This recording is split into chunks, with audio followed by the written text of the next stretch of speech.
Episode number 60 of LuchaWorld Podcast. Hello, this is Vandal the Love Handle Drummond with Fredo Esparza. Fredo and the Freak have returned.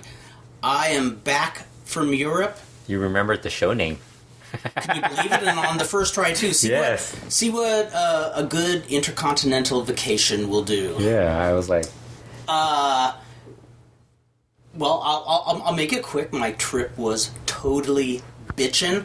You went and saw Santo Jr.'s debut, right? In London? I guess I was there when he debuted, but I did not see it. It's so weird that so much happened that week. Yes! And yes. Santo... I didn't realize it till you were... I think it was your first day over there. And the first day we were there... on a Friday or Thursday debut. You know, we went there... We got there just less than a week after the Brexit... proposition passed. Yeah. The very first day we were there, our friend David, who had been to London several times, was showing me and Elena around, and we walked to Trafalgar Square, and we hear all this cheering and booing, and we thought, is there a soccer game going on? And we walked right into a protest against Brexit passing. And when I say a protest, miles and miles of people. And worse than that teachers protest here a couple of years ago. Well, that's the amazing part. I was like, I think that was the last protest we had here in LA, wasn't it? Yeah. Oh God, what a mess. Yeah. Oh my God. Yeah. Well, no. This is what was impressive. Was we later found out there were over 30,000 people at this protest. There was I saw like one sign of trouble, and it wasn't even bad. It was just one of the protesters just, trying to piss off the cops, and they kept their cool, and they were passionate about it. They were waving their signs, they were angry, but, they and the police seemed to have a mutual respect for each other, which I said, hey, I love the way they do things there. So that was a nice introduction. And yes, we had afternoon tea on Elena's birthday. We went to Edinburgh, Scotland, which stole our hearts. Edinburgh is the most bitchin' city. It looks like the whole city looks like a movie set. Mm-hmm. Taking some Northern European, something in the 17th century. So it's really archaic looking, but it is such a hip town. It is like a really fun place. Be you a tourist, a resident, a family person, or a hipster, we just went crazy over Edinburgh, especially Frankenstein's Bar and Grill. Huh. That was a cool spot. A lot of drinking. You spent a lot of drinking during your... Not as much as I have in the past. No. No, actually, I didn't do that much drinking. I think one... You went with more people, right? Yeah, we went with our friends Di and Zane, and then her sister Donna and David, who is the guy who was showing us around. It's kind of cool having somebody who'd been there before show you around. So anyways, awesome trip. It's great to be home, though, I must say. And although I could get used to that cruise ship eating, yes, I gained 7 pounds. Seriously, I did. 7 pounds. So right before I left, I had sent you my article on... Yes, and the last podcast we did, I think we might have brought it up during the podcast. We did. Where you said you would send it on a Thursday, Friday, and I said, no, you're not going to send it on a Thursday or Friday. It's going to be on a Sunday, or maybe not even until after your vacation. That shows we've known each other a long time, because you know my patterns. Yeah. Because it was almost to the day, wasn't it? Yeah, I think it was on a...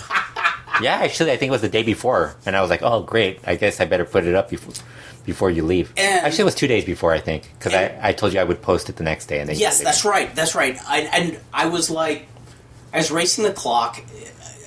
I have a really awesome wife, Elena.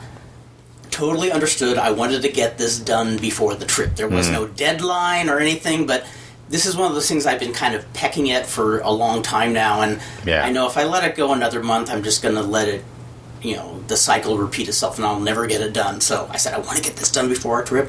I did, and I want to thank the people who took the time to either write me and say they dug it, and I also want to thank the people who actually recommend other people read. No, just kidding. No, everybody hates me. Everybody hates me. Everybody who liked it, others who hated it. No, just kidding. So far, I haven't gotten any negatives. Well, I mean, you wrote an article on somebody that nobody really like.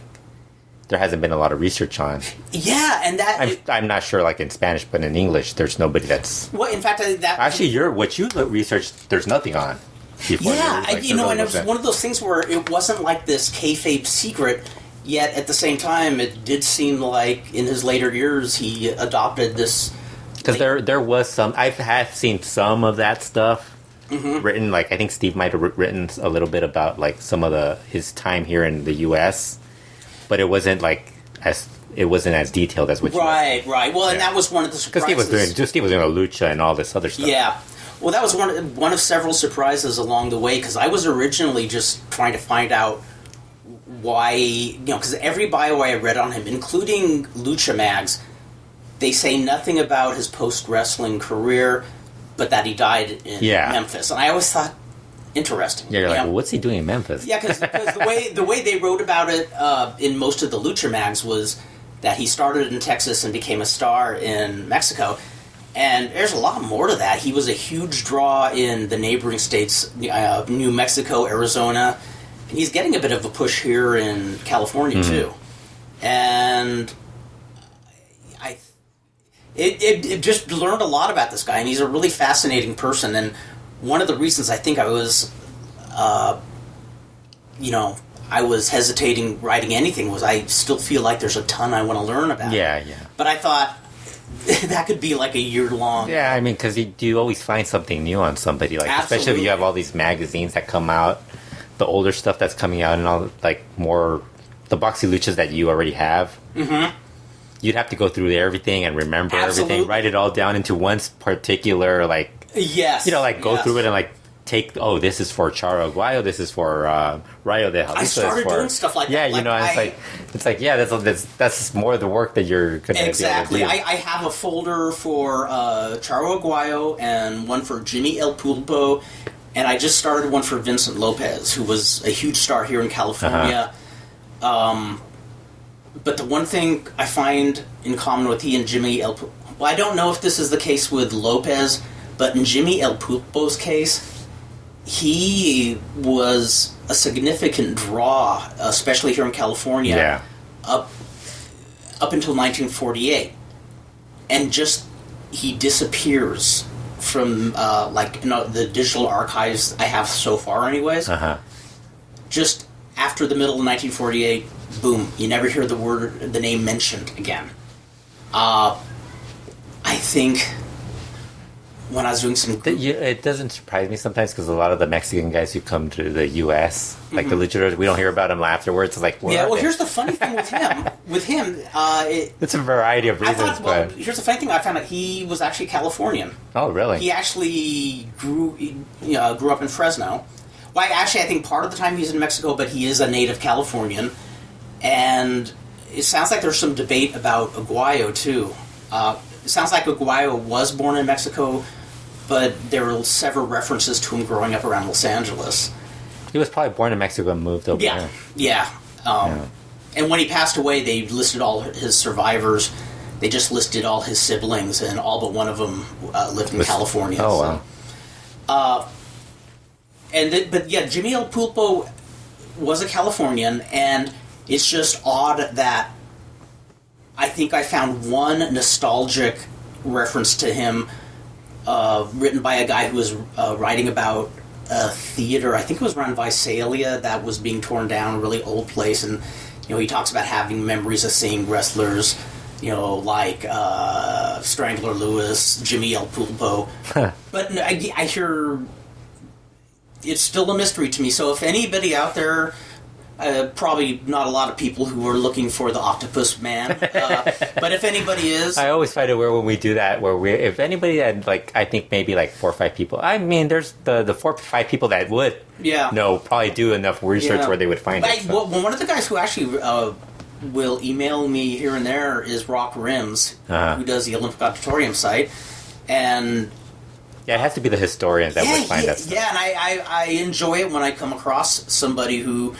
is, mad about the history of wrestling as I am, and so if by chance, I know it's a slim chance, but anybody out there has anything, fun or any good recommendations of some archives that can be searched, there's a lot of good stuff out there, and we should thank the late Jack Pfeffer for what appears to be his lifestyle as a pack rat, because I always see his stuff. Yeah, always his correspondence on whether it's David Bixenspan or Tom Burke. It seems like most of the historical articles, especially correspondence, are all to or from Jack Pfeffer. And I can only imagine that the dude must have saved every piece of paper he had, and how it got put in a university library rather than torched.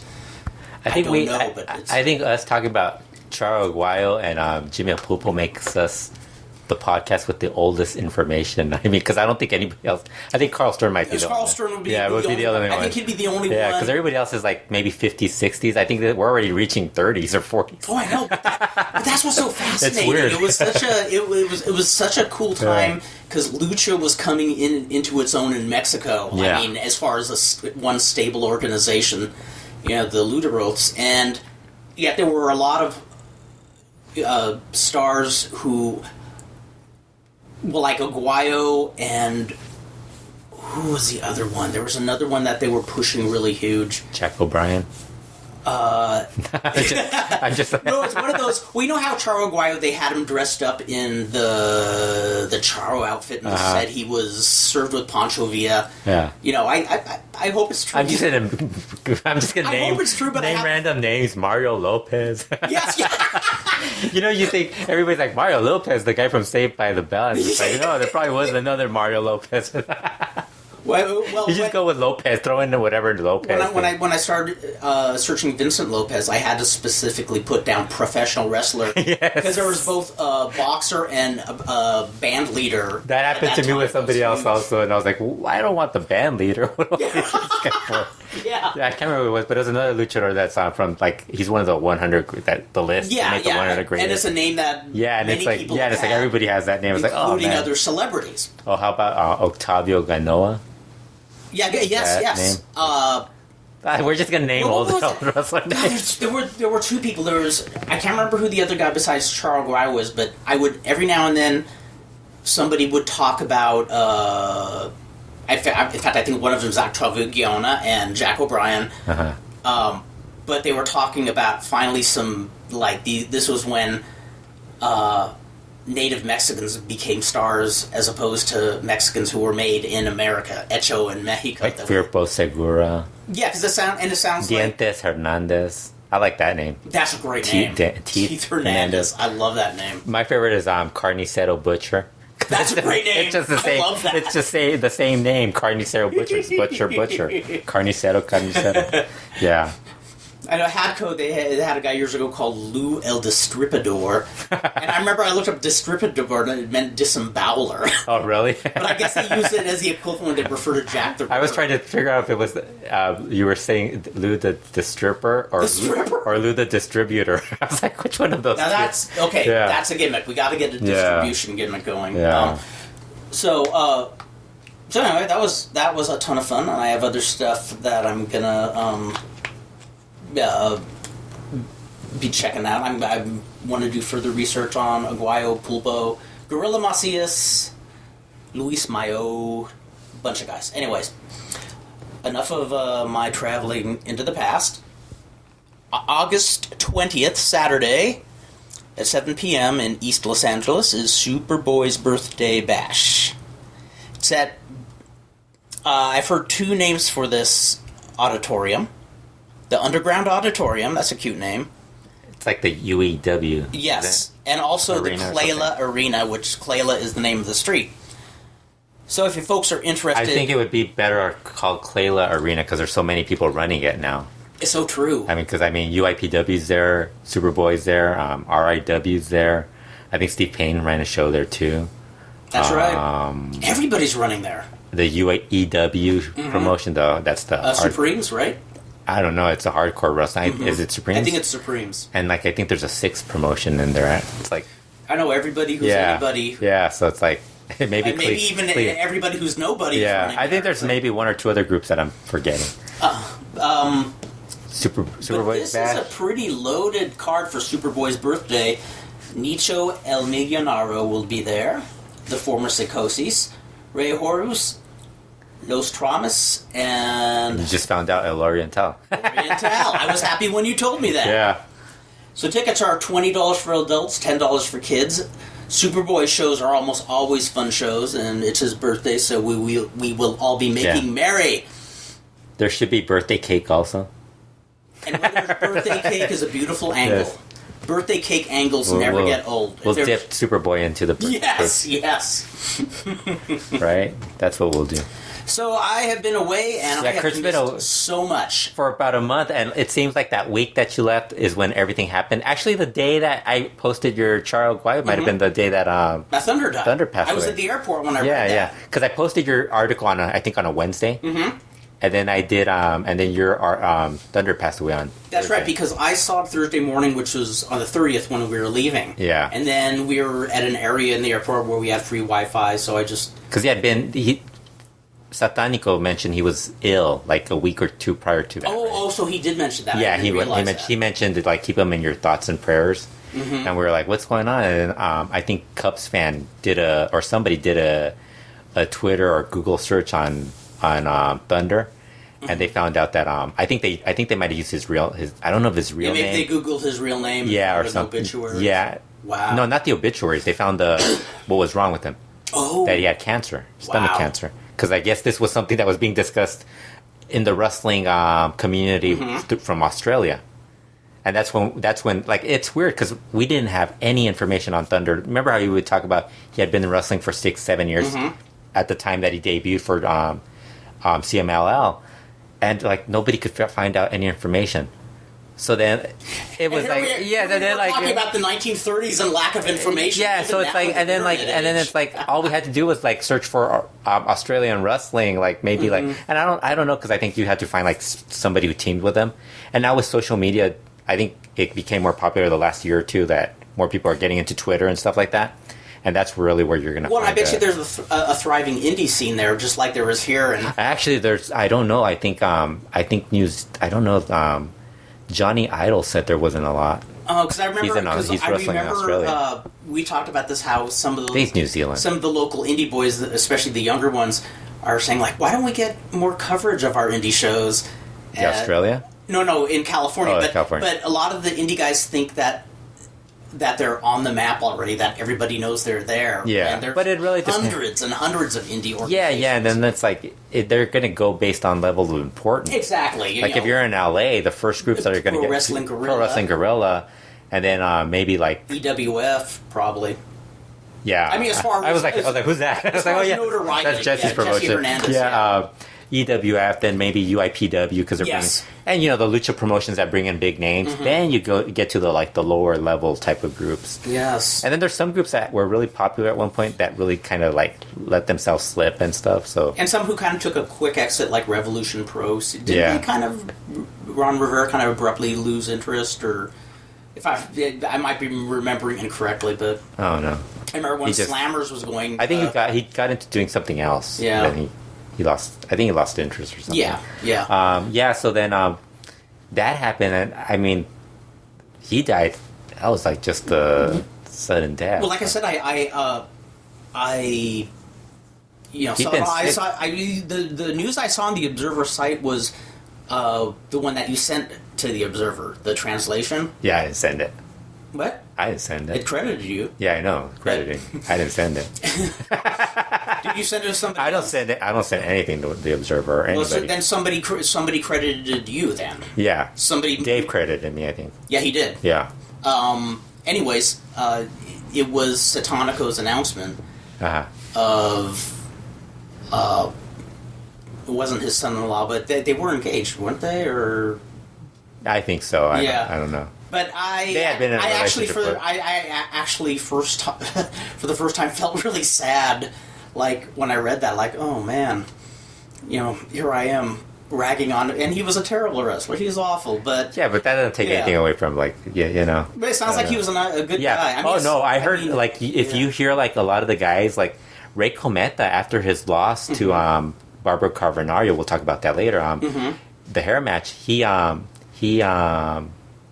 said some words about Thunder right afterwards. Wow. Because he said he was a good friend. And they were talking about, a lot of the guys were saying that he was one of those guys who, like, you know, tried to, like, keep your spirits up. And I was like, wow. So he was actually, like, he wasn't, you know, I think it was just because he was such a bad worker. And I think I think people ragged on him. And I think he also did, I think, I don't know, I think it kind of, like, his demeanor kind of rubbed people the wrong way. Because, you know, the first things you learn in Spanish are a lot of curse words. And I think a big guy who's slow and kind of, like, that's all he can say. It kind of didn't work. Because I mean, no lie. I mean, while like the smart community would be, wrestling community would be like all like thought he sucked. Mexican fans wanted him like on shows and shit. Like there were people who were like, "Oh, when is Thunder coming back?" Did they kind of dig him in a John Strongman way? I have no idea. I mean, I think they viewed him as a star, so I think that was what it was. But I mean, it just seemed weird because he was gone. Like he was gone for so long, and then you really like even when you wrestled, he always like had injuries and stuff like that. I'm guessing he was probably battling. He was battling through the. That's one of the things because he. Although I don't think you would be wrestling if you were battling cancer. I mean, because you didn't wrestle. Oh God, no. You didn't wrestle while you had cancer. No, I mean when you're. I feel like it's talk about this stuff because you had cancer. So I get to ease you out for it. Well, I remember it was interesting because remember a few years back when Paraguayo Jr. saying he has cancer. Everybody forgot about that. And the thing is, I wrote something to Dave saying this doesn't make sense. If you're undergoing chemo, you should not be on a dirty mat because your immune system is shot. Because the number one thing that happens is pneumonia. Right? That's what happened to me. Yeah. And that was that was the scariest part. It was I got pneumonia and that was just from breathing smoke from a brush fire a few miles away. Wow. It didn't even feel like that much, but within 2 days. So I'm guessing if he stopped wrestling, if he found out he had cancer after he stopped wrestling, that would explain why he wasn't around. Like, exactly. Then you can understand because it was like what, February was probably his last month that he wrestled. In fact, I remember when the Paraguayo thing happened. Dave wrote me talking about a mixed martial artist who fought while undergoing chemo, and that seemed very strange to me. And I kind of Googled it like crazy, and I found out he was doing what is like an oral chemotherapy when it's caught really soon. Yeah, and you still probably shouldn't be fighting. I question the wisdom of the doctor who passed him. Well, I mean, it's Mexico, so if that if that happened with Thunder. But I was gonna say, but this was in this country. I think it was Colorado, if I remember right. Yeah. But I was wondering if maybe. I'm guessing it must have been something sudden. Oh, that's sad though. Yeah. I was really bummed to hear it. You know. And I feel bad for trashing his wrestling so much. But I don't. But now I guess if I felt bad for every person I trashed, I wouldn't be. First of all, I wouldn't be doing a podcast, and I wouldn't have a website. No, the only reason I feel bad. And anybody who like says something like that to me, don't visit my site. You know, you don't have to. If you're going to be worried about what I say about somebody, don't visit. Well, here's the thing: if he was an asshole, I'd just say he passed away, and I'd move on. But when you read about the stuff about him, but we never said anything about him as a person. It was all about him as a wrestler. Let's put it this way: I don't have regrets about it. I just feel a little bad. And there were other people who I know I'd say the same thing. Yeah. You know? The other news that happened a lot. You know, actually, we're gonna have, I guess, some positive news about AAA today, but there was a bunch of bad news during the month you were out from AAA. Basically, Sexy Star finally unmasked. She showed up at a boxing show in Arena Coliseo without her mask. So people finally saw her without her mask, and she announced she was going into boxing. So she's going to be a pro boxer now. Oh, Lord. So looking forward to that. I can only imagine. I mean, if the wrestling thing, she was pretty much a bit of a diva. I can't imagine oh, dear. what she's going to be like. Well, she better have good fists. They're not going to tolerate. Yeah, so then right after that, Ludxor, this undercard luchador who's actually pretty good from AAA, revealed the story about his recent experience where he got stranded in Monterrey in Nuevo Laredo, in the Nuevo Laredo area, for about a month. Basically, what happened, he had his leg hurt. He got injured, so he needed surgery. So he was getting ready. He actually showed up on Conan's podcast, the podcast Boom in Spanish. Conan interviewed him. A really good interview. I recommend people listen to it. So basically, what happened? He injured his leg. He injured it bad enough where he told AAA he wasn't going to be able to wrestle and needed surgery. So they basically did like this whole runaround where he went to the office to set up an appointment. They didn't see him as usual. He's explaining how they had him waiting there for I think it was an hour or something. He left. They got upset. The guy who was supposed to wait for got upset at him for leaving. When he's like, dude, you didn't show up for an hour. I mean, what am I supposed to do? Wait there the whole time?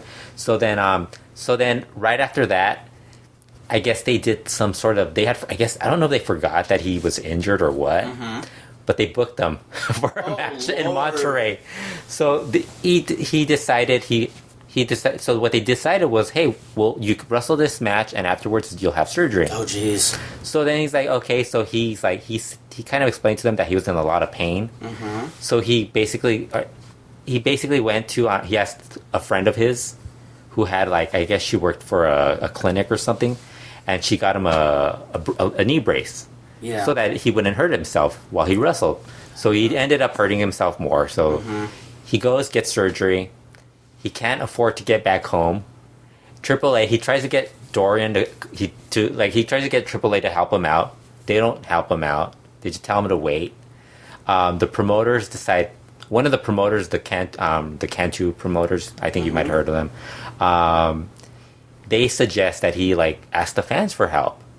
So he's like, well, I don't want to beg for money or anything, but there I am asking if they could anything they could offer. So he said for a month, fans would bring food, really, that's stuff awesome. like that to help him out. Some of his friends from Mexico City, I think he was from Mexico City, wherever he's from, told him that if he could get AAA or one of the promoters to pay half, they would half the flight. They would cover the other half, because they figured a flight would be easier on his knee than a bus ride back home. I don't know. I think AAA paid for a bus trip back home. So bus trip back home for some so it became his knee got inflamed coming back.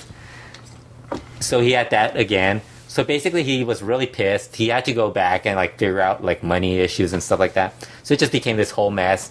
He basically decided he didn't want to be back in AAA anymore. So he's So he's going to. He's basically right now recovering from his knee injury. Oh, awful, man. And he's trying to decide. He's first of all, he was telling Conan he has to get a real job. He's like, I gotta get a real job because I have a family I have to support.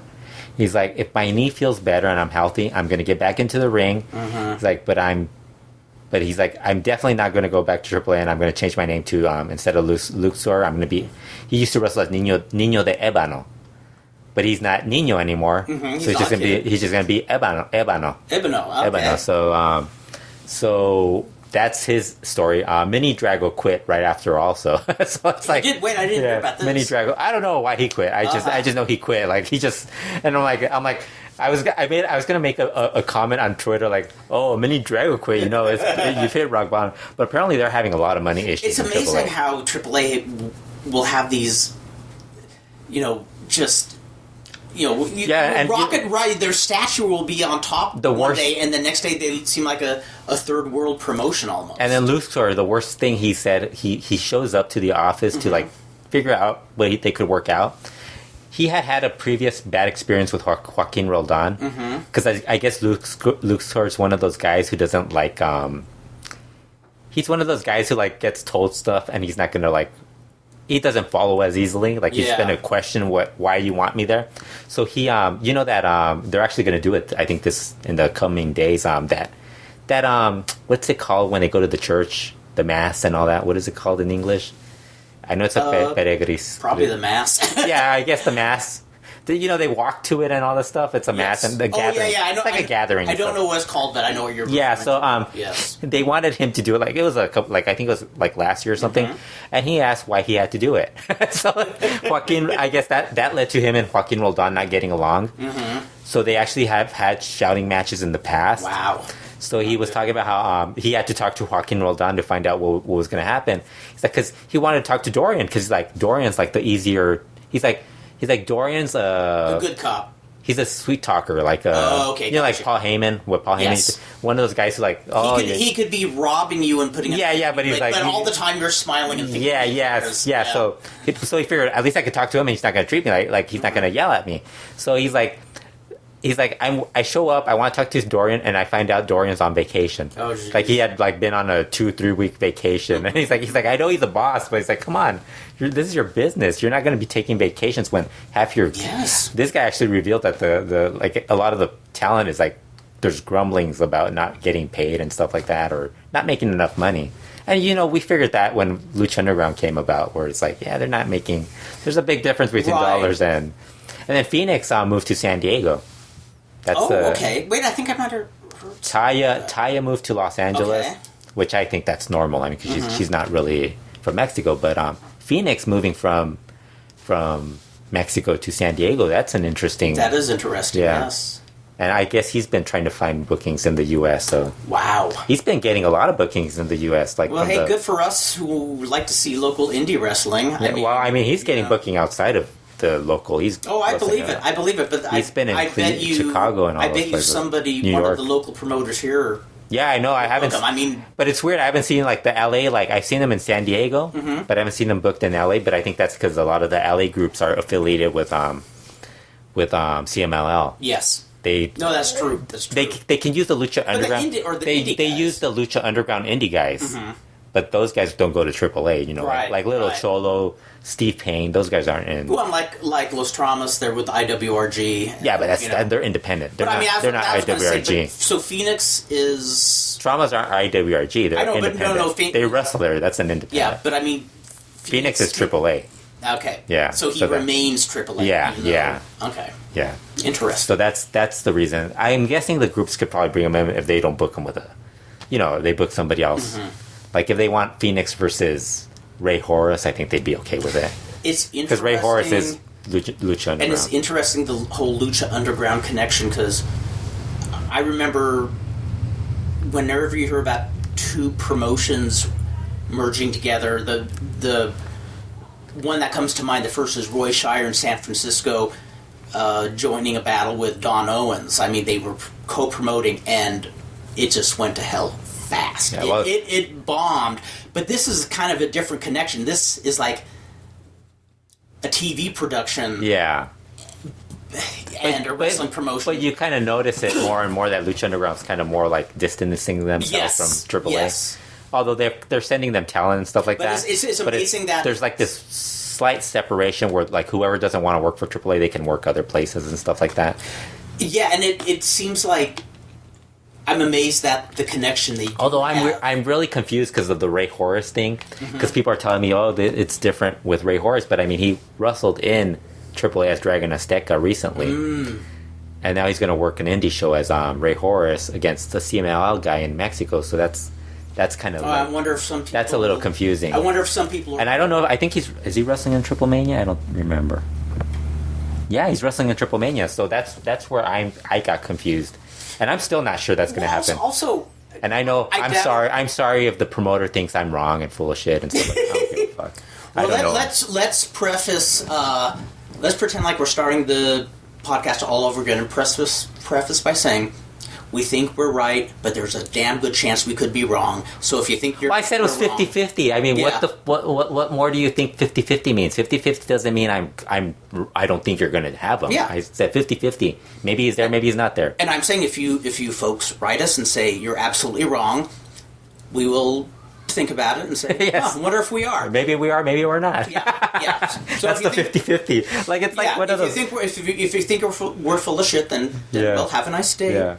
Tally ho. Oh, but it's not all bad news for AAA. Mm-hmm. They recently signed 2 new members to their promotion, and I know you're excited about these two. Although I don't think you've ever heard of them. Dave the Clown and Big Mommy have joined AAA, and now they are part of the promotion. Dave the Clown and Big Mommy. Big Mommy, who was in the Independence as Big Mama, doing I guess she's supposed to be Big Mama, like the Martin Lawrence character. If somebody, oh my god, yeah.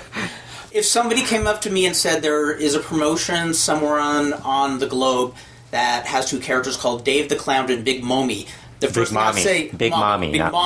The first thing I would say is like, oh, DDT in Japan? Yeah. My first guess, I would... Dave the Clown is one of the... I mean...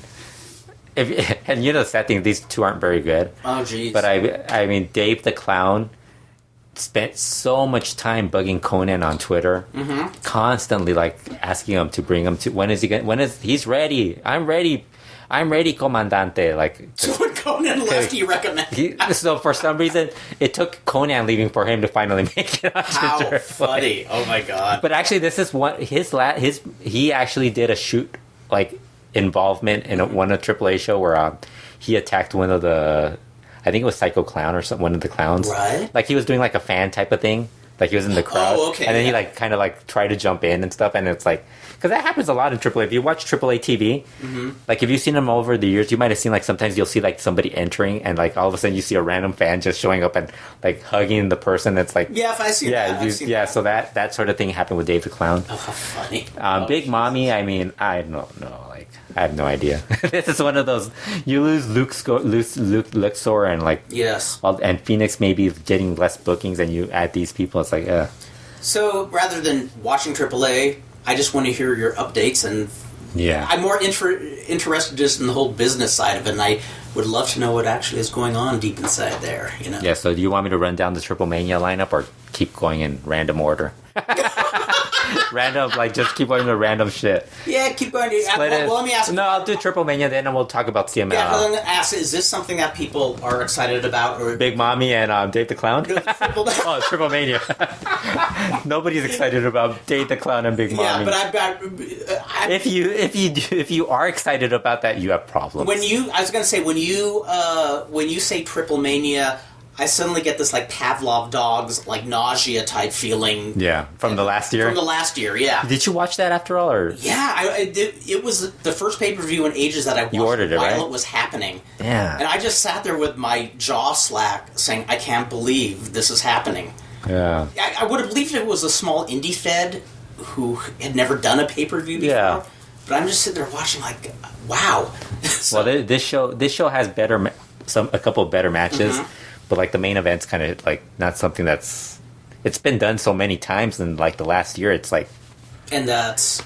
Psycho Clown versus Pagano in a hair versus mask match. Oh, yeah. Pagano, for those of you who don't know, he's, like, this dude who, like...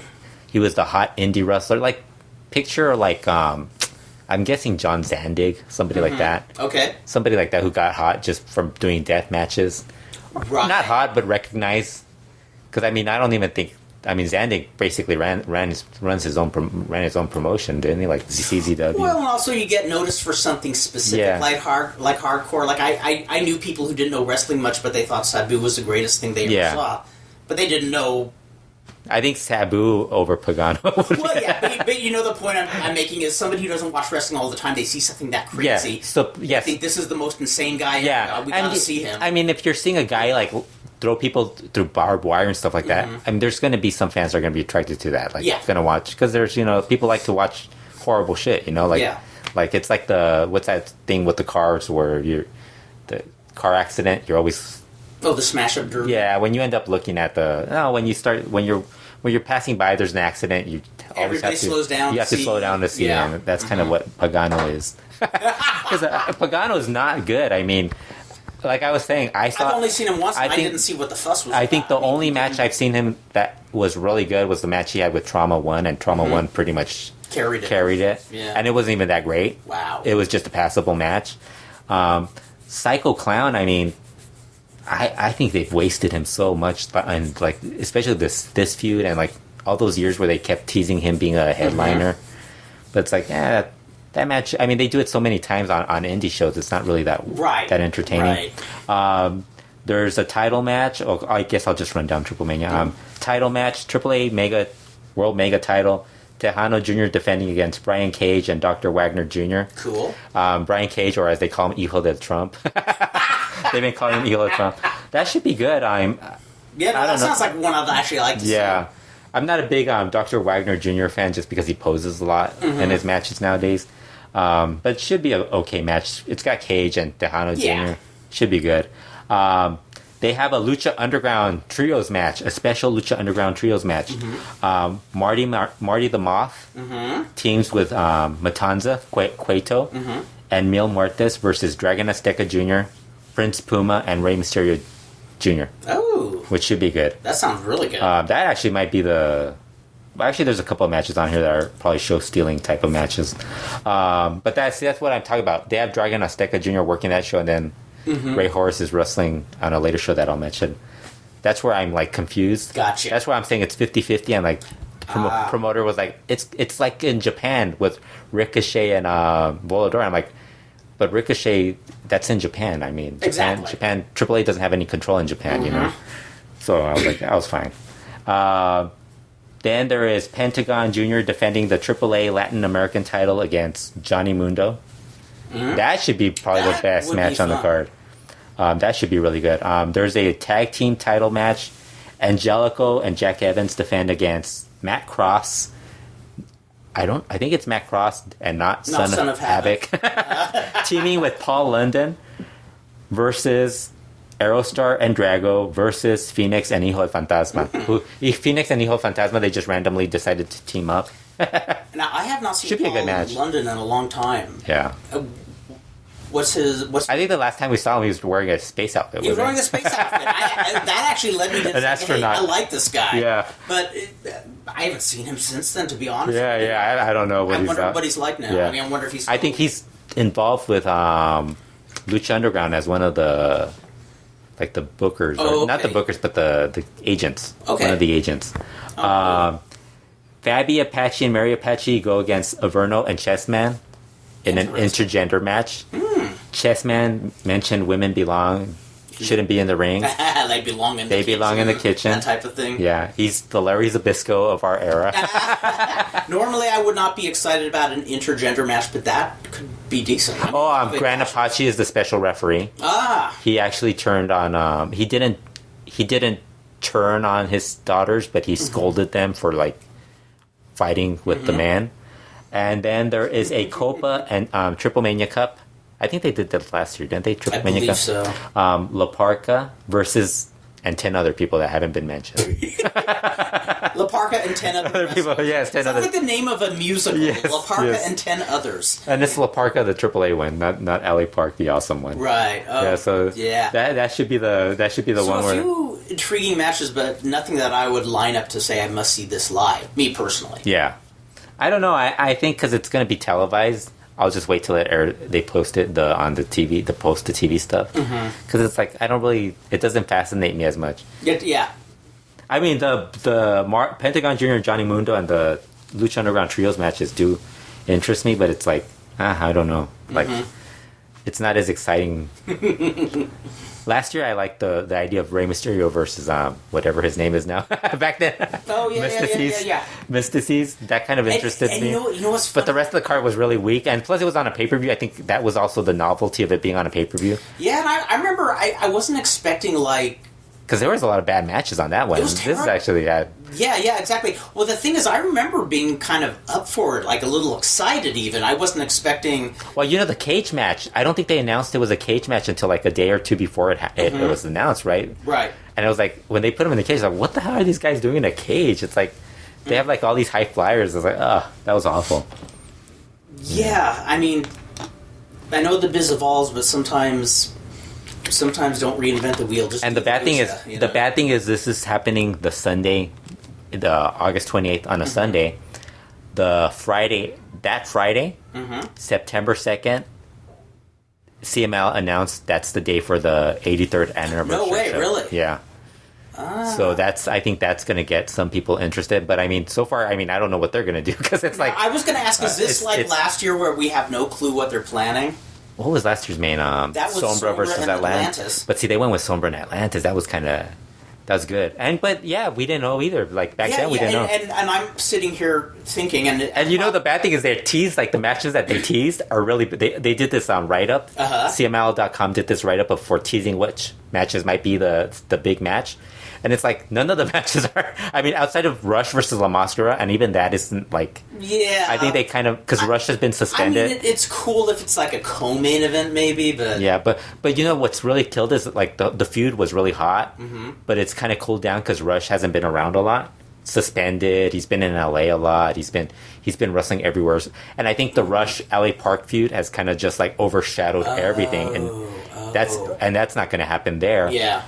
Maybe it does. I don't know. But they basically if that happened, I'd think that would like take everything. Like, I would say because I know this is wishful thinking. First off, when what I'm about to say, but I think about last year how we thought it's so close to the date they're going to have a. And I think we were thinking Thunder versus Ultima Guerrero, wasn't it? That was that was the latest. I thought either that or I thought they were going to have one of those dumb cage matches where the last guy loses his mask, and they shocked us by pulling a rabbit out of their hat like we couldn't even imagine. So I'm probably wishfully thinking that, yeah, maybe they will deliver something this year as cool as, Rush versus LA Park, but I'm not counting on it. Yeah, I'm guessing... I can dream, though. Everybody thinks it's going to be Rush versus La Mascara, which makes sense. But then they also hinted Guerrero Maya Jr. versus Dragon Rojo Jr., which I would think would be the secondary match. And Rey Bucanero and Super Crazy have been feuding in a hair match. Yes. That would be a secondary feud, because, I mean, Rey Bucanero's, like, I don't think he's got it in him to do a good singles match anymore. Like, right. Like, he's already had multiple singles matches, stip matches that weren't very good. Super Crazy, I mean, I don't know why they didn't put Super Crazy with, like, one of Felino's kids. That would have been a lot better. That would have been cool. Super Crazy versus Puma, I think, would have been great, or versus Tiger or something. And then the other one is they're going with La Mascara. They were hinting at La Mascara versus, hey, maybe Rush, maybe Mystico, maybe Dragon Lee, or maybe Pure Oath. And I'm like, dude, not Pure Oath. you want to do something worse than Pagano? Pure Oath versus La Mascara would probably be it. So I have to wonder if CMLL... And Ultima Guerrero versus Volador was, I think, the other one that they hinted. That'd be cool. In a hair match. Either CMLL is cleverly playing with our minds with all this teasing, or they're just trying to figure out what are we doing here, and it's hard to tell with CMLL. I'm guessing tomorrow they announce it on Wednesday at Informa, cool. So that should be it. Now, okay, not Volador. How dare I even confuse them? La Mascara, as I understand, he's no longer with Rush, but he's still kind of a heel. Yeah, he still kind of is. I don't know if you feel this way, but it makes no sense. It doesn't. And to be honest, I can't remember when it was. In the last 4 or 5 months, he worked babyface once, and I remember thinking, I don't mind him as a babyface, but he is the most unconvincing heel I think I've ever seen. As a heel, he's kind of like a he's been copying a lot of Sombra stuff. And he just looks. Maybe if he unmask, it'll be different. Yeah, that might. Because I mean, that also helped with Sombra. When he unmasked, he had this cool look. Although Sombra looked cool without the mask. With or without the mask, he was able to. That's play. Right. With or without a mask, we could try to mimic what Sombra does, but he's Sombra. He's cool. And La Mascara, I mean, he just does. And plus, La Mascara doesn't have Sombra skill. Exactly. Exactly. In the ring, he's not at his level. It's not that I think he's a terrible worker. It's just like, I think La Mascara is a good mid-card push. He's just playing. He's playing. Yeah, he's playing vanilla. Yeah. He's vanilla. I mean, maybe somewhere deep inside there's a Stone Cold Steve Austin that has. It's sad. It's sad. This is what's so sad about AAA and CMLL. Their main events feature AAA is main eventing a show with Pagano. Yes. And CMLL is main eventing with La Mascara. And meanwhile, they have a slew of great undercard talent and guys who aren't like. If they only built, like, if Mascara Dorada's leaving, have him win somebody's mask on his way out, or because I don't think he's dropping his mask. He's going to be Grand Metallic, and if he goes to WWE, so have him win a mask, make money off of him, Totally. If he comes back, he's got a mask win, And especially they wasted so much time on that stuff. If the word was going out that he's leaving, a lot of fans would be think that he's going to drop it. He's going to drop it, and then you do the swerve. I love when they do that. That would actually be a genius thing. Let him go on his way out with his mask on. And I think two key things of promoting. Not that I. And the other guy gets the big payday. Don't have don't have shows that run all night. Have the people longing for more wrestling when the show is over, and B, keep it interesting. You don't have to make it into the Brothers Karamazov or something literary, but just keep the fans wondering what's going to be happening when, oh yeah, we've seen this finish 5 times in the past year. So you've missed a lot of stuff. I missed so much. I should just go through some of the stuff that you should probably watch, and other people who haven't watched. You got to watch the Torneo Cibernetico, the Grand Prix. Okay. 2016. It was really good. And wasn't that starting right around the time I left? Or yeah, that was actually the Friday. I think that was the Friday you left. That was the only thing that I was kind of... Because I told you, you're going to miss that. You're going to miss the... Because they had Ray Cometa versus Barbara Carbonara, and the 2 undercard matches were really good. And that was the only thing that made me wish I was staying home for a few more days. Yeah, Volador Jr. won that. It was really good. I actually they had a lot of good stuff in that match. The Barbara Carbonara Ray Cometa hair match was really good. That was really. I mean, they were like the final minutes where they were just kicking out every big move. Kind of looked a bit like it could go either way, but you figured Ray Cometa was going to lose. I mean, Barbara Carbonara's hair should be that should be dropped in an anniversary. Oh, that should be a big one. Yeah. That shouldn't. After that, actually, we had a pretty good run of CML shows. I think last Friday or like one of the Fridays before that was when it finally it got bad. There was a Rush versus Volador Jr. match in Puebla. I don't know if you saw that. I did not know. I think that was the week that you left. Yeah, that was good. From the 2 days before I left till now, I've not seen any wrestling. Yeah, so that was good. Volador Jr. versus Kushida was really good. Michael Elgin, Elgin or Elgin, I don't know what. Wait! That name rings a bell. From New Japan. Okay, yeah. Ring of Honor and stuff like that. Is it Elgin? Somebody I've never seen before, but I know really good. Like Will Ospreay. Really good. He was really good. I haven't seen him yet. Really good in CML. I heard he had a good match with Ultima Girl and you could actually. Oh, there's something else that happened while you were gone. They actually posted a couple of matches you could download for $1. Really? On YouTube from CMLL. You could download the but I think you might have. Are you still recording the CMLL well, actually, Lucha Steca show, or is it still? No, because it's on YouTube. You can find it. I was gonna say all this shit's on YouTube. We got rid of our cable. Oh, that's right. Yeah, you got rid of it. So it's on YouTube. It's on YouTube. Yeah, and I prefer it this way. Actually, I mean, there's a few things I miss, about cable, but yeah. They posted the Sunday show that week with Michael Elgin versus... I like how I'm going to spend the whole day trying to figure out if it's Elgin or Elgin. I think you're right. Yeah, I don't care. So, versus Ultima Girl, and everybody said that was really good. The rest of the show wasn't very good, which is, the norm with CMLL. But it's for 99 cents, so, I mean, if anybody wants to order it, they could order it. Then after that, there was a Lucha Elite match between Rush and Ali Park, which ended in a DQ. Really wild match. I think it ended with Rush might have won it, but it was wild. They wanted to end it. They got into this brawl early on. 'Cause I was gonna say, then the ref broke it up, and he got so pissed that I think Rush was bleeding, so he ended the match right there. Oh wow! The match stopped. Basically, it stopped, but they kept going. Out. They kept going for 7 to 10 minutes longer afterwards, just beating each other up. And it's kind of. I was telling I mentioned on Twitter that Rush Ali Park reminds me of the Abdullah the Butcher Bruiser Brody feuds. Remember how they would just brawl? I think I'm gonna write an article on that. It's they brawled for the hell of it. It's and they would just damn whoever the winner is. Remember that one where they were in a rodeo type of thing?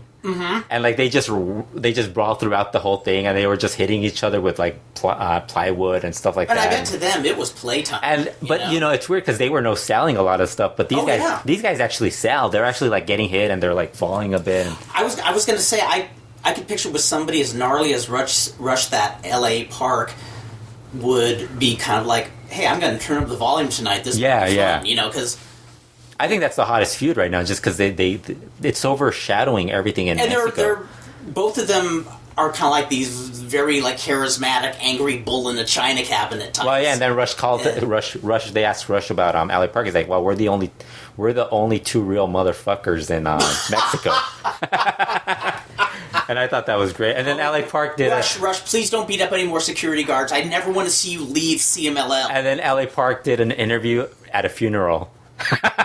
talking about Ali about Rush. He was in a funeral home. That's awesome. Him and his son were at a funeral home, and they were doing an interview. When you said it, I thought you meant he crashed a funeral. No, he was. Well, I don't know if he crashed. I don't know if he crashed a funeral. He was at a funeral home. Why would he be there? Hey, God forbid I go soon. I'm hoping here for a long time, but tell Elena that if there's enough money, we want to have L.A. Parker do a run-in. Have him just have him show up just sitting in the front row for your funeral, and then have some take the chair. No, and then I'll do a podcast. I'll do an interview with him, like ask him questions as you're like just laying there. And yeah, that's the thing. I want to be open casket. Yes. And I want you to look confused as to why I'm not answering you.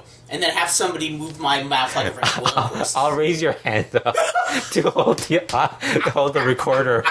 To hold the recorder. So that's what you're supposed to do, right? It is. For interviews. Yes. Yeah. So their feud's been wild. Their AIW's been bringing in. We've mentioned they've been bringing in a lot of the luchadors. Yes. They actually had this really great trios match. Steve Payne debuted for them on last week. Okay. And he teamed up with Gringo Loco and Skyday Jr. versus DJZ, Matt Cross, and Laredo Kid. Oh, wow. Really good trios match. Actually, that same day the next day I saw Phoenix versus Daga from AAA. That's a good match. You just skip through the whole entire Actually, I'm sure. Okay, Phoenix versus Daga. That has my attention. Yeah, that was really good. They do some crazy stuff like jumping off the. Like, they did this spot where they set up Daga on the top rope, and Phoenix is on the top rope, and he, does a foot stomp on him on the rope. I think it's the top rope or the middle rope. I can't remember which one. But it's different from what from Dragon Lee. Oh, the Leyenda de Plata Torneo Cibernético. That was Dragon Lee's return. You have to watch that because Dragon Lee, afterwards, he talked about it, and they were asking him about that match, and he mentioned how... They asked him how his knee was doing, and he's like, "Oh, it's 80%."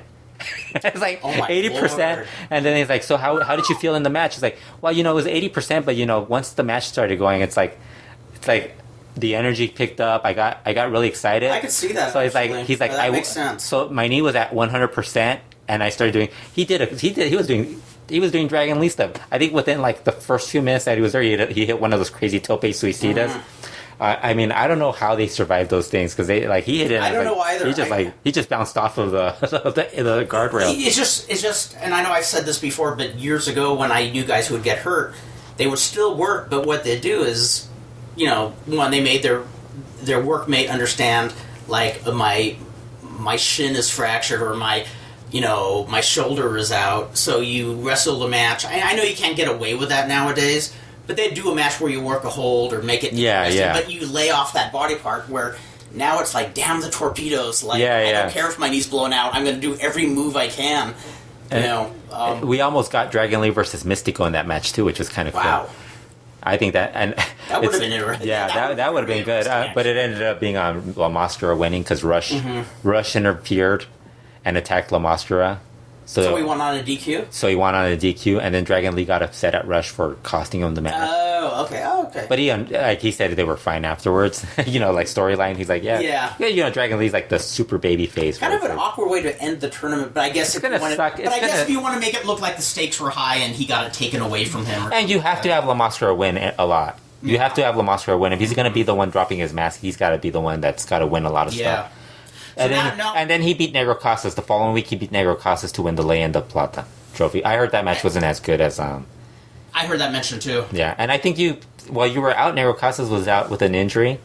Did you hear about that? I was surprised. I think that's why I was surprised to hear about the La Máscara match, is because, I could only get Wi-Fi every other day or so on during the trip, and I could have sworn I heard that he was injured and was going to be out. So when I heard of him in the finals with Máscara, I was like, huh? Well, he's automatically a finalist because he won. He was the returning. Okay. Champion, so he was able to lay off the other and just. No, it was a Torneo Cibernético the following week. Gotcha.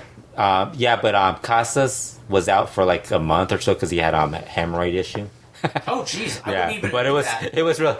No, I would say I have an ingrown toenail or something. Well, people asked because she was talking about his wife Dallas kept mentioning about how they were scared about it. And it was one of those. like they think it was cancer or something. Yeah, it was bleeding and stuff. So it was. That's scary. It was one of the bad hemorrhoids. it was a bad. It wasn't the fixing with. The weird. It wasn't the fixing with preparation type of hemorrhoids. But here's the weird thing: is that guy is so athletic. Hey, no, you don't, because that you think that type of thing comes to people who spend a lot of time seated.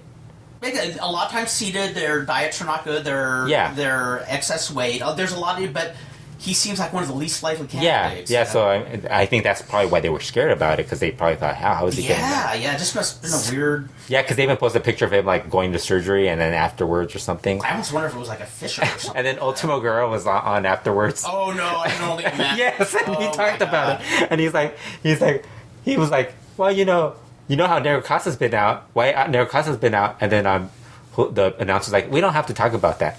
And he's like, what's wrong? We all have to deal with this sort of thing. So he just made a joke about it. It's like, wouldn't that be funny if a suppository pharmacy had Negro Casas be a sponsor? Yes, a sponsor. Like, say no to hemorrhoids. Say no to hemorrhoids. Yeah, take care of yourself. Yes. Yeah, but I mean, it's like it was just one of those things. Well, I am thankful that I'm just glad. Yeah. Now that's what I was like. I think everybody's like, yeah, we're just glad it's like we don't want to hear about it. Yeah, I'd rather hear people laugh about the humiliating illness than have to undergo like. And I know, I'm sure if you asked him, he's probably going to make light of it. Oh yeah. Because he's that type of guy. Mm-hmm. The other match, let's keep going. Máscara Dorada versus Rey Escorpión. Great match. Rey Escorpión is now part of the Ingobernables. Excellent. Excellent. This match was phenomenal. Rey Escorpión did the salida de bandera that he always does, but he actually stayed like on the rope for like a little, like at least a second or two longer. Just poised there, and then I was scared because I thought he was going to blow out his knee like when he landed, but he was fine. They did some. I mean, Máscara Dorada did this tope. Looked crazy. I mean, this guy's. I mean, he's going. He doesn't know any other way than going all out, like 100%. I hope he does that. I hope he can do that in WWE if he's actually going, and I think he is. The Rush LA Park match I saw earlier today from Monterrey. Look for it. Okay. Great match. They actually let them do everything. Like it ended in a double DQ because the ref, I think Rush knocked out one of the refs, so that ref DQ'd him, and then LA Park knocked out the other ref, so the other ref DQ'd him. But great match. They used like this ice cooler to like beat each other up with. Just a wild brawl. Like LA Park brought out these like this box that had bottles in it, and he just threw it at Rush.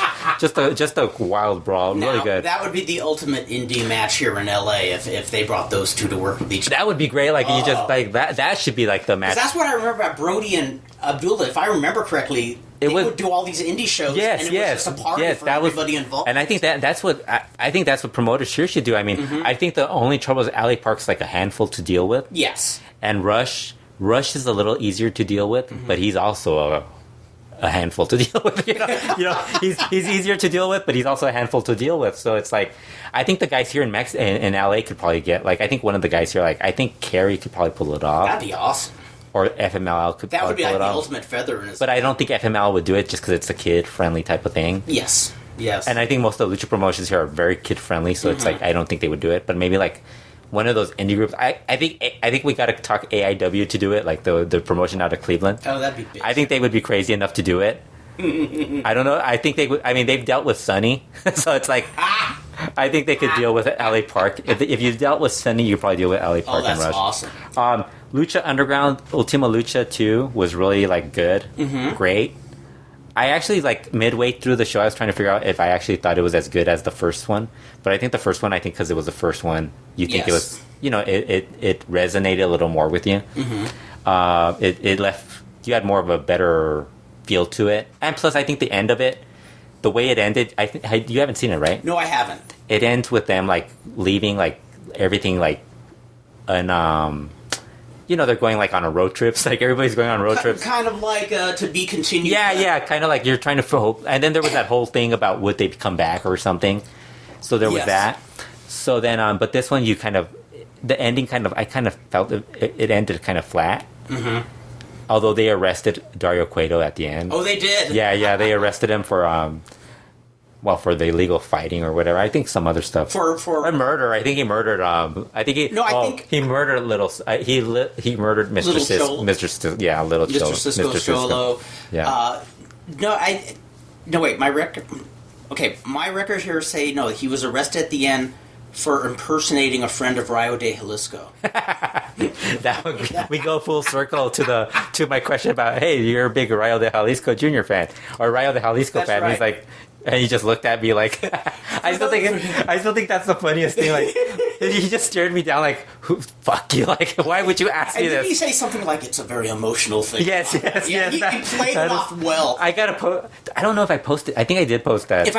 For people who haven't heard our podcast, throughout the years, we had press passes for the second. I think it was the second Lucha or the third tapings. I can't. Yeah, the third tapings when they did the press tour. Yes, and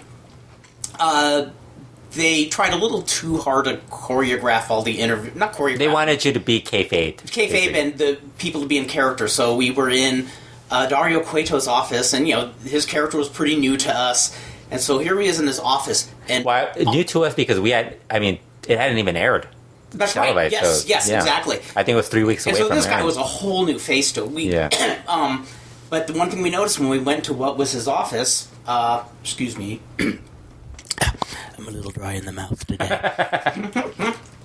and I don't want to hack into this, so I'll just gross you out otherwise. So we noticed that, with the exception of one picture, every photo of a wrestler in his office was Rayo de Jalisco, Senior. Yeah. And so I'm assuming you thought what I was thinking. Yes. There must be a storyline. Maybe. And it's funny because the people that they had a split, the press groups were split into like groups of three, and we had a guy from Spain. We had a guy from LA who was doing a lot of pop culture. I think it was media. That's right. Media and pop culture and stuff like that. Really nice guy, because he even asked us about the Sexy Star story, the answers. Yes. And I was like, yeah, they're just giving us the same answers. I think most of them. I think I was the only one that got Mil Muertes to open up more. That was because I did it before everybody else. But so he has Rayo de Jalisco. I think that they might have shown him in season 1. You could see the Rayo de Jalisco pictures. So we had no questions for him. Well, and I was like, I see you're a big Rayo de Jalisco fan, because they wanted us to keep him in character. Yeah. And he just looks at me and he's like, who? He's just like, he didn't say who, but he was just like looking at me and like, but the look he had was and I'm like, and he's like, yeah, I can't talk about it. It's very emotional. Yes. And we were just laughing. I was like, yeah, it's very because if it was maybe 2 pictures and then 2 of Blue Demon, 2 of Santo, I would have said, Luchadors. But I said, whoa, maybe they actually have a trademark agreement with the family, and they're going to bring in a new Riot, but. But it was just funny because and plus they didn't want us to interview him as the actor, as whatever his real name is. That was like extreme. Yeah, they were nice to it. And now you see when people talk about Lucha Underground, how weird it is. We got the first-hand experience. We got the first taste. Yes, the first taste. And I remember after we did that podcast, we were like... the paranoia was... The first podcast we did, we were like, this is really weird. Like, the stuff that they... Yeah. Because the NDAs and the non-disclosure agreements and all that stuff. And, like, it's so funny. Everybody has you sign that stuff, and they reveal everything. Like, I have signed numerous non-disclosure agreements, and every single person that I've signed a non-disclosure agreement for has revealed what they're for. How funny. Before they've even done anything. How bizarre. So it's like, okay, why are you guys having me sign this stuff? I'll sign it. I don't care. Yeah, it's no big deal to me. I'll forget about it anyways. Next, the matches. Rey Mysterio versus Prince Puma, great match. They built it up to where it's like, like the best now versus the best from the past. Oh, awesome. So that basically Prince Puma wanted to prove to everyone that he was the best, and Rey Mysterio had to prove how he could still hang with the young generation. So that was good. Matanza Cueto versus Pentagon. Now it's Pentagon Dark. Awesome. They finally got to that part. Pentagon's basically become like this huge star now. Pentagon Jr. Huge star. The trios match, Jack Evans, Johnny Mundo, PJ Black versus Aerostar, Drago Phoenix. Another great match. They had a couple of matches. They had the Taya Ivelisse match. I wasn't. Was it Elise Short? Yeah, it was short because Katrina got involved and all this other stuff. I don't mind those if they're yeah. quick. It's like I didn't think it was what aired. I wasn't. It didn't offend me because I mean, Ivelisse did a lot of her. Ivelisse was wearing the gold trunks, so gold tights, so I was kind of distracted with the gold tights. Exactly. Yeah. But it was like it wasn't that bad because Ivelisse she can carry people. Yeah. They had keep it short and tight. It's Yeah, and then there was I think it might have been the show prior to that. They had the match where Sexy Star won the Gift of the Gods match. That match was okay. That match was good but the end of it, like, it just wasn't that great. Didn't do it for you. Yeah, and there was something that Mari Posta though was really good. Okay, I think she's really good. There was some other stuff, and they had a couple of matches where they had Dr. Wagner Jr. I think that was when he debuted during that thing. They had him win. They had this weird bar fight. I just wasn't. Yeah, I just didn't. Was it almost like didn't have Cage versus Mac? The Mac was good. I think that might have been the bar. Yeah, I think that might have been the bar fight. But they had like this weird thing where the bar. Whenever I think of a bar fight, I think of too gimmicky. They add too much gimmick into their match. Everything. Well, even I know it wasn't a match, but remember when Eddie Guerrero and Steve Austin had some angle that took place in a bar? It's just I didn't see that. It was when Eddie was starting a feud with Stone Cold, but Eddie was fired because of his issues. But they were just starting what? Oh, so this was when he went to Japan right after, right? This was his first time in WWE. Okay. And I'm just sitting there thinking, this is going to be a bitch and feud, these two. And they did something, I can't remember what it was, but I think Deborah Michael was involved. And it was like something in a bar that just should have worked, but it didn't. It was just... Well, the thing was, it wasn't a bar. They actually brought the bar to the ring. Like, they had, like, those... Oh, that's kind of funny. Like that bar thing. That's kind of... Like, just a bar, like a little bar. They put up a little bar right there. And was this Wonderama or something? It was just weird, and it was like... Some of the gimmicks and stuff, like, they had the Ivelisse... what was it? Taya match. They turned off the lights, and Katrina showed up, and then, like, I think they turned off, and she was gone again, and something like that. I was like... That whole lights out gimmick, I think, has been done way too many times. Hijo Fantasma versus King Cuerno. I should say King Cuerno. King Cuerno versus Mil Muertes was good also. That was good too. But it's like, it's so weird. It's like, it's all these other stuff that just confuses me with their shows. But I mean, they're doing season 3 starts in September 7th, so it should be good. Very cool. Looking forward to that. It's not going to be a long break in between shows.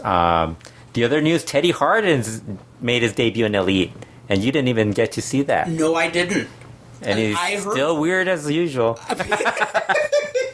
Does he bring his cat to ringside? The funniest thing, he did an interview. I think it might have been with Conan, and he did an interview where he was talking about how he was in Elite, but he was hoping to get back into AAA.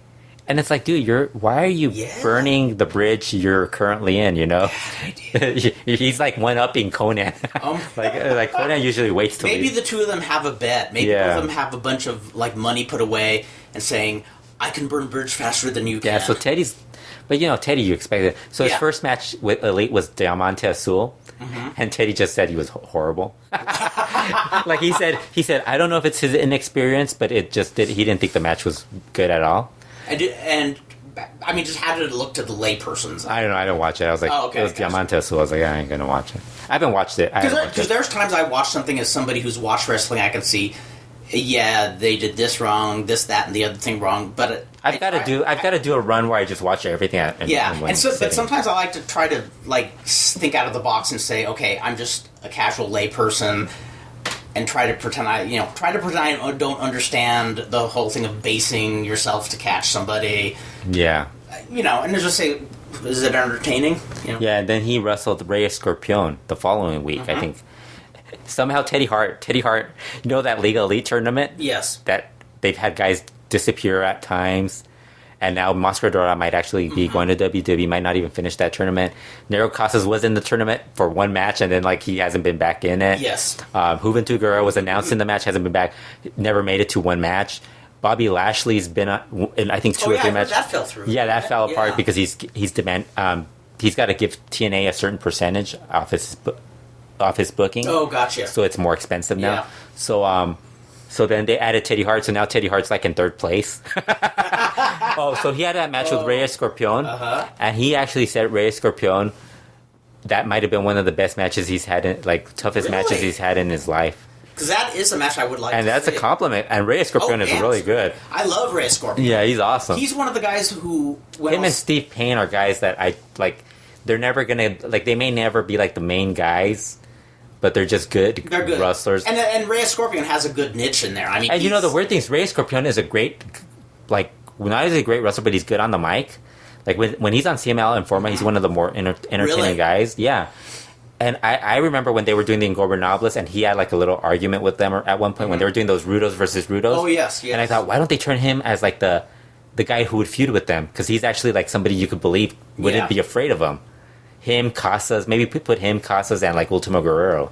Mm-hmm. But I like him being with the Ingobernables makes more sense. And he's one of those guys that's weird. I don't go out of my way to watch him, but then when I do see him, I'm saying, wait a minute, why am I not watching this guy anymore? I mean, I do think he's one of the more...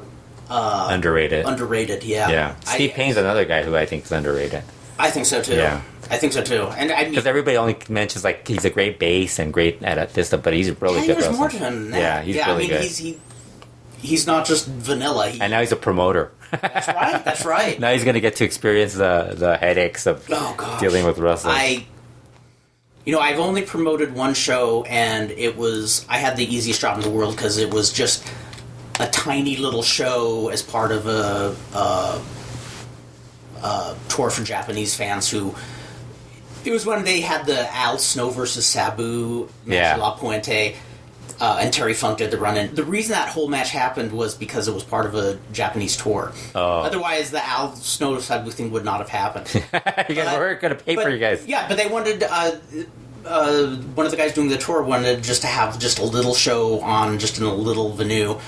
And so that place, Moguls, we just on a Saturday afternoon just had an indie show with Superboy and stuff.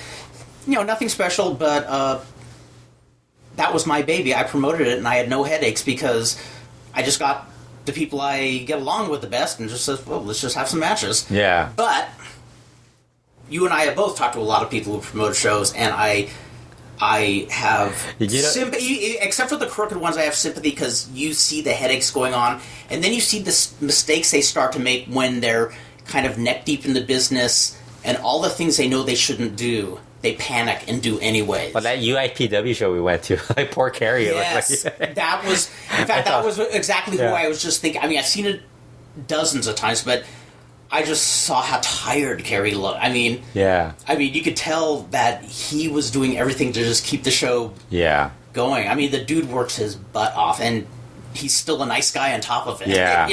Yeah. But I feel for anybody who gets... And now we got to get him to book LA Park versus Absolutely. Rush. Yeah, if you're listening, Carrie, that's what we want. LA Park Volador Jr. versus... Rush and Dragon Lee, that would be if he doesn't want to if he needs somebody to take the pinfall, Volador Jr. and Dragon Lee would probably take it. But then again, the Brody Abdullah brawl to a double DQ. I think that should be revolution for the hell of it. I think that's something that promoters everywhere should try to book them as a pair, book them together, because I mean that's what they're doing in Mexico. In fact, I'll never forget Tijuana, Monterrey. I think they've had it in smaller venues in Mexico City. Elite. And it's weird when you're talking about the Brody Abdullah thing. Of course, that's the first thing that comes to mind. But it just dawned on me that it rang a bell because the first time I ever saw Abdullah the Butcher live, well, I think it was. I know it was 1980. You saw him live? Yeah. Yeah. It was part of the Wrestling Fans Convention. It would have grossed me out. It would have grossed me out. Being I would have been like, well, no. Here's the thing. We saw the TBS studio tapings, and he did his typical Abdullah squash matches, and I was blown away by how mobile he was. Just how... Well, it's 1980s. So and that elbow drop he did, that was... When you see it live, it's so poetic. But the first actual, other than a squash match where I saw him live, there was a show in some just little rural town in the middle of nowhere. And when I say the middle of nowhere, it was held at a junior high. That was in the middle of nowhere. Wow. And I'm not exaggerating when I say we were driving down this 2-lane road and some other cars were, but the majority of the people were walking to the matches. It looked like something from the 1930s. Yeah. Like people are walking like probably a good half mile on a dirt road to go to wrestling. It looked like... Who did he wrestle? That's the amazing thing, and it was so entertaining. It was the most entertaining thing of the night. He wrestled Mr. Wrestling 2. Oh, wow. And they just tore into each other, and they just took that whole place apart. Hurling. And that's what I was thinking. Like, you have to just make sure it's like you want that. Exactly, and make sure not everybody else in the match isn't fighting outside the ring. Because if everybody was fighting outside the ring on the show, Abdullah and Mr. Wrestling said, "Hey, they're doing it too." But these guys made it look like they were unhinged. I know who we got to get to do Rush versus LA Park. Who's that? Superboy. And that way his wife. We'll get. It will stop them from throwing stuff around. I can only imagine. Oh my god, that would be bitching. Oh my god. Her just confronting and then Rush and LA Park backing away. Yes. Because I'm pretty sure they wouldn't want to mess with her. You know. That would actually be. We're gonna have to suggest this to Superboy. We should. Hey, if I was, I'll throw in some money. I've said this before. If I was gonna promote, if I was ever in that situation, he just has to deal with that. She would be the first person I hire. I'd say, okay. We have to use it on some format as the enforcer coming out there, like the old, like a Bill Watts coming out with a baseball bat, like I'm here to. The only bad thing is I would worry about the referees, because we know some of the referees. We'd probably have to get like a referee we don't care about, or somebody who can move around. I can think a lot of people in wrestling I don't care about, so we'll just put referees. I feel bad for the Alacran and Indio and Platano. They'd all get killed by those two guys. Oh, that would be amazing. Yeah, Alacran would we would have to get. I feel bad for him if that was the match. He'd probably be like, I don't want to ref that match. Oh my god. Yeah. So the other news, I guess the last news is I think we already talked about Bolivar Jr. versus Ray Horace at the Lucha Memes Charo 5 show on September 25th. And I'll ask Ray Horace when he's here on if he's here on August 20th. In August 20th, yes. If he's actually going to be on that show. Yes. If folks in the Southland are hearing this, we say check out the show, because Superboy shows are just a good time. And I'll ask the Traumas if their dad finally is going to reveal his book on wrestling holds. God, wouldn't that be awesome? Yeah. That's one of those things. I haven't really followed them lately because they're working a lot of IWRG.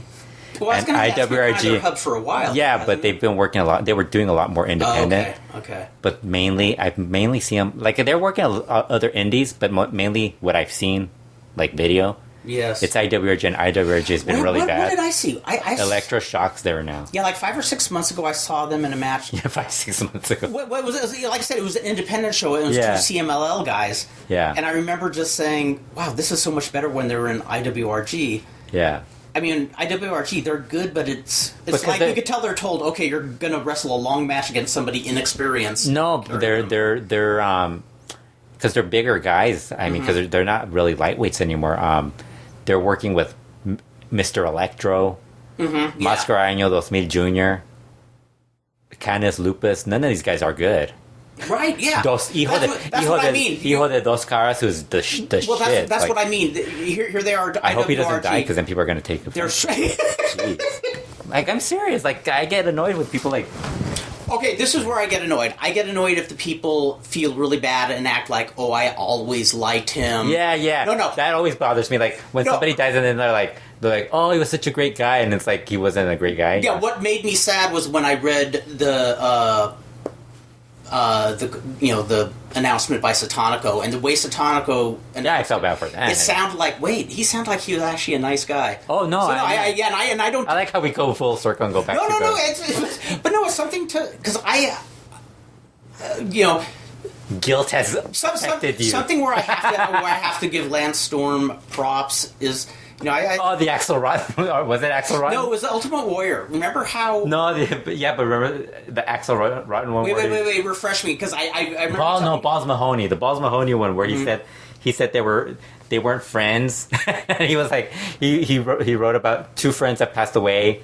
One really a person he respected, and then there's Balls Mahoney, and I was like, oh dude, come on. But the worst thing is Balls Mahoney was a really nice guy, and he was too nice. And I was like, dude. Oh, yeah. Well, I heard he had some not so nice moments, too. But I heard that on a recent podcast. Yeah. But that's another story, and maybe it was a bad period. But yeah. But no.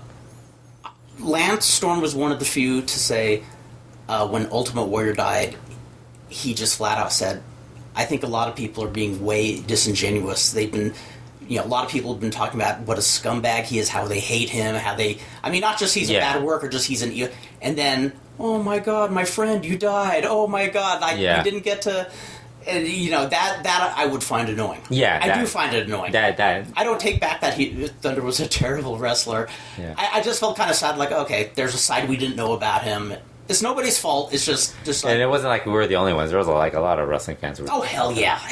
And if you when you get me to just not be able to stand somebody's work... Yeah. You know me, I will... It's like you're not going to take what you've already written and talked about for the past 3 or 4 years. Oh, hell and yeah. suddenly you're like, because you're a hypocrite if you're going to do that. Absolutely. So it's like, you can't do that. You move on. We all die. We're all going to die, It's going to happen. Yeah, people die every day. And this is the LuchaWorld Podcast. If you are not here live, Fredo and I have a gun, and every 20 minutes we put it to our chest, pull the trigger. You know what? That should be our show. Like, people are imagining us doing our show, but as we're talking, we're just like messing around, spinning a gun, and like, oh. And when the gun went off, I said, "Thank God it's a super soaker." Yeah. That could have hurt me if it was something else. Yeah, I'm trying to think of what else. But I think there's nothing wrong with like grieving that the person died, but being flat out saying, "Boy, he sucked in the ring," or whatever craft they did. Is there anything else you want to talk about? Any other? No, stories? not really. There is something else we have to talk about because people were asking. You watched Final Deletion.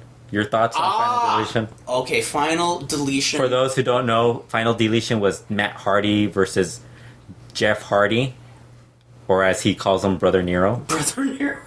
And Senor Benjamin. And Senor Benjamin was involved. Maxwell Hardy was also. And Matt Hardy playing... We were saying he reminded us of Hector Canales. Yes. The way he delivered his lines. Yeah.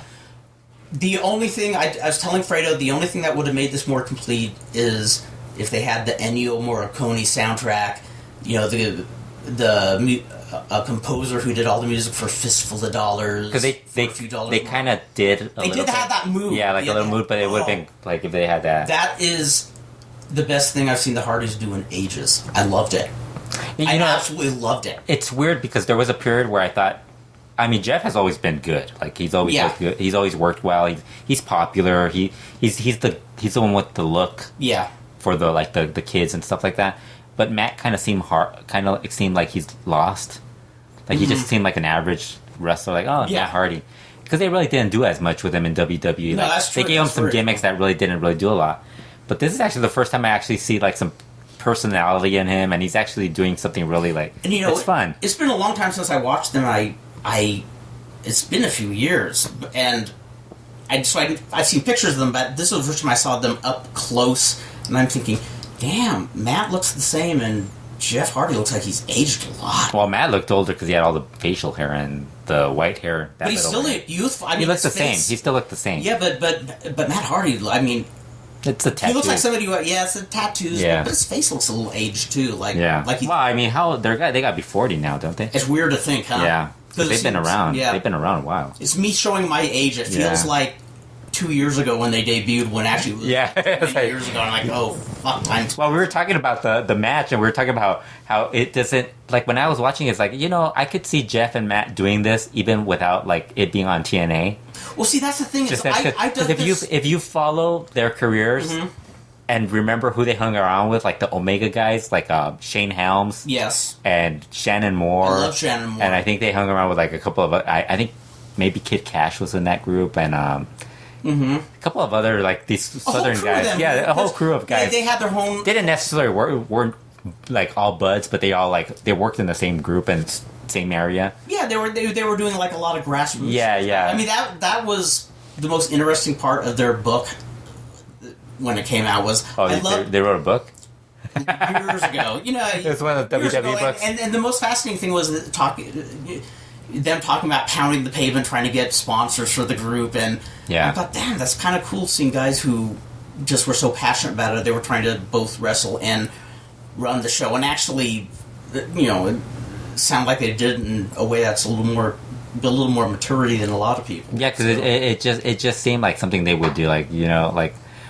if you hear these guys talk about stuff, it's like, yeah, those guys would have done something wacky, like and I never met either of the guy, but when I watched a backyard match. When I watched it looks almost like it seemed like they were having a lot of fun doing it. Yeah, and even though I know this is probably just a one-shot deal, I love it when somebody does something different, even if it's something that's not up my alley. Well, that's the thing. I mentioned right afterwards. I said, this is. Like, because people were like, some people thought this was match like a great match. I go, I think they were just getting carried away with their opinion. But I think as a one match thing, it worked. If they started doing this all the time, like if this was Matt Hardy's gimmick where he's gonna feud and he wants to end a feud and it ends with him like picking like this weird place, like I could totally see him like feuding with somebody like in like a Chuck E. Cheese or something like that, ending a match in a Chuck E. Cheese, That would be great. Something weird because he's so like out there. The character's so out there. Yeah. It works for him, and once in a blue moon works. Yeah. But like if it becomes something where everybody's doing it, it doesn't make sense. And I'm sure I wouldn't be opposed to like if somebody comes up with something just as weird. If somebody did something just as weird and was kind of just more slightly their different. vision, Yeah, their like vision. they based it off what they did, but it came up like they're and the not other, imitating it. And the other thing that was so hilarious was like the Vanguard one, the little drone that was following Jeff Hardy, and then the dilapidated boat, which is was my favorite. It's a dilapidated boat. It's a dilapidated boat, and he jumped into it. It's now it has a name now. It's called Skarsgård. I think he's naming it after Skarsgård. Was that the guy who wrote the actor? I don't know. I get it from the actors. Stellan Skarsgård. Oh yeah. Okay. There's like a family of Skarsgård. I was confusing with the name of the guy who wrote the girl with a dragon tattoo. I think that might be his name. Was his name Skarsgård? I think that's where they're from. I know that's where they're. I think the boat should just still have the name dilapidated. Yeah, I think they made a T-shirt called "It's a Dilapidated Boat." Oh, I'll buy one. They made a shirt like right afterwards. What was it? I think it was the Delete one, but there was I can't. I think they started making the Maxwell when he did when he says the thing about the xylophone. Mm-hmm. When he says yes, what an extraordinary xylophone or whatever. It is. But I like the week afterwards. Mm-hmm. I even watched TNA for this. This is how interesting this has gotten. Like I'll actually like watch TNA to see if it's on, and they had Matt Hardy come out, and Rebecca brings out what's his name, Maxwell, in one of those little kids, those pouches. Oh yes, things. And you just see the little kid like looking around, like, what's going on? Why am I like, what's Daddy doing this time? Yeah. So you see her. The kid's probably saying, "Is it my maturity or is Dad kind of a child?" So you hear her, like, you'll hear Rebecca talking, and like the little kids just like looking at her, like, what's going on? Like the little kids in the background, like just like messing around. Yeah, I gotta say thank you for showing me that, because that was one of the most refreshing things. It's fun to see people try something new, think outside the box. Yeah, I should have showed you that. It seemed like they were having a good time with it too. I should have showed you the LA Park Rush match. But was that something that's easy to find? Yeah, it's on YouTube. Okay, it's on YouTube. I do want to see that. Yeah, it's funny because I was watching SmackDown when you got here, and they were doing Actually, I was changing the channel in between SmackDown and something else, and John Cena was and AJ Styles were doing an interview, like they were doing promo, in-ring promo. Yes. And it's like, I just kept thinking, man, I'm just glad Rush and LA Park just get to the point and start beating each other up. It's like, come on. Yeah, that's the one thing that keeps me from watching a lot of stuff today, is when somebody holds a microphone for too long. Yes. I love when they have I'm an old man, so I like it when the bullet points, they tell each other off, and then they tear into each other or attack it, But, I probably said that 100 times. Yeah. Each podcast. Anything else you want to talk about? No, just that it is really good to be home. It was the perfect kind of vacation where I had a blast, but I think by 2 days before I started missing the whole scene here, so. Yeah, so next podcast, what's the plan? After anniversary? Before? I say before the anniversary. Okay, because I think Triplemania anniversary. Why don't we... Yeah, because we'll probably have more information on the anniversary. Yeah, when there's more on the whole CML. 2 weeks then. Yeah, that sounds good. 2 weeks. That would be good. Superboy win. Yeah. I saw. Well, we'll talk about it afterwards. Superboy win. You don't know? What? Superboy win interview podcast. Oh yes, we're way overdue. Yeah. Way overdue. Well, actually, no. We did one after like anniversary one time. We did one like in September once. Oh, did we? One, yeah, we did one in like June, and then one we did in September. Okay, well, we'll do that like afterwards, or we could do that as once the I next wrap one. everything up. The stuff I was telling you about this weekend. Once I'm back, let's give him a call and let's get another interview. Okay, sounds good. Because there's still, even though I've known him for years, there's still. Yeah, we could bug him about everything. We could ask him what he's seen, what he's enjoyed of wrestling. yes. Tell us about his promoter's point of view. Absolutely. Tell you about the joys. And we should actually ask him to tell weird stories. That would be pretty cool. Because I think he's more open now. Because the last show we did, he was a little more open about doing. And also, he remembers how Hatco Plaza worked. Yeah. I mean, he's a little kid, but he still saw how the place operated. And I want to hear stories about him. Like, it's so funny. I was listening to the AIW podcast, and they were talking about how Steve Payne was in Gimmick. And then Laredo Kid will be in Gimmick before the matches start, like before the show starts, like they'll be in the hotel in Gimmick. Right, like a meet and greet. No, hotel, like no, actually, straight from the hotel. They show up dressed in the Gimmick because they're going to the show, like so they don't Whisker Savage so they don't have to get ready at the show, I guess, so people can see that they're in Gimmick. Mm-hmm. And I was thinking that's probably something new to them, but over here in LA, I mean, we get that a lot. Like even nowadays, like a lot of luchadors. Luchadors, like, they'll show up, like, 2 hours before the show even starts, and they're already in Gimmick, and it's, like, 100 degrees outside. Yeah, yes. They're tougher than I am. Yeah. It's like, why are you guys already wearing your mask? Half the people already know what you look like. Why are you, like, wearing your mask? I think there's maybe, like, I think of all the wrestlers that I know, I think probably Kayam's the only one Enigma Oro is the only one I've never seen. I've never seen his face. I've never seen his face. He's the only of the local boys whose face I've never seen. Now, Kayam will kayfabe to the point he keeps his mask on until he gets in the dressing room. Yeah.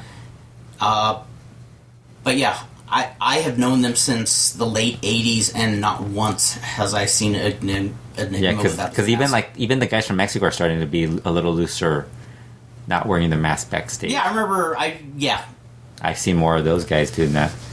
Well, like I was telling you, when we saw Sombra and I pointed him out without his mask. You knew him right away. You called it. That was. Yeah, just based off his walk and the facial hair. That's good. Yeah.